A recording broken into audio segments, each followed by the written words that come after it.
Today, it's all about making the best pork chops on the Weber Kettle Grill. We're gonna head out and get the grill fired up first, then time to get prep work done. We're gonna cook with lump charcoal today, so I'm gonna go ahead and fill my chimney up with some of that Fogo charcoal. And the nice thing about this lump today, it's gonna help us cook a little bit hotter. Okay, we have our tumbleweed in here today, so we'll go ahead and light both sides of that tumbleweed. And then once we get it set, we're gonna put the chimney right on there. We're gonna let this ignite, let this get nice and hot, some beautiful red embers. All right, we're nice and hot. We've got a beautiful red solid ember pile in the middle of that lump charcoal.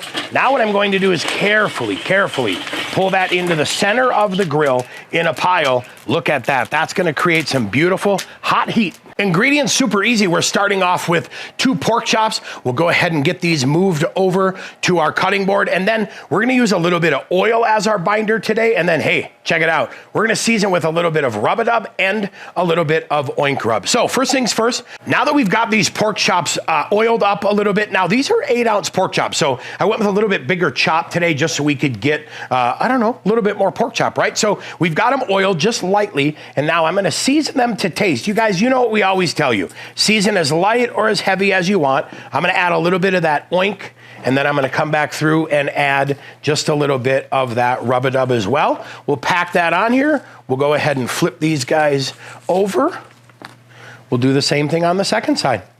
Now, we'll go ahead and let these sit while our grill gets up to temperature. So we've got that charcoal started. We're good to go out there. We're gonna let it reach temp today, 450 degrees. We just hit 450 degrees on the Weber kettle, and we are ready to cook. Now, the nice thing about this recipe, guess what? It'll also work on your Weber gas grill at the same temperature, 450 degrees. So we'll go ahead and add those chops. Chops are on. We're gonna go ahead and cook these now about 6 to 8 minutes aside, but our desired temperature today, 145 degrees.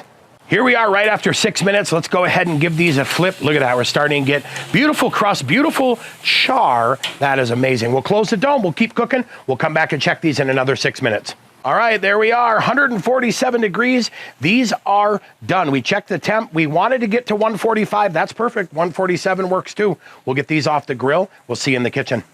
Off the grill and into the kitchen. We're gonna let these rest now for about 5 minutes before we cut into it to check doneness and before we plate it up and get ready for dinner. Well, there you have it, hot and fast on my Weber kettle. Total cook time, 14 minutes. Hey, if you're looking for another hot and fast recipe, we've got brisket. That video coming up next.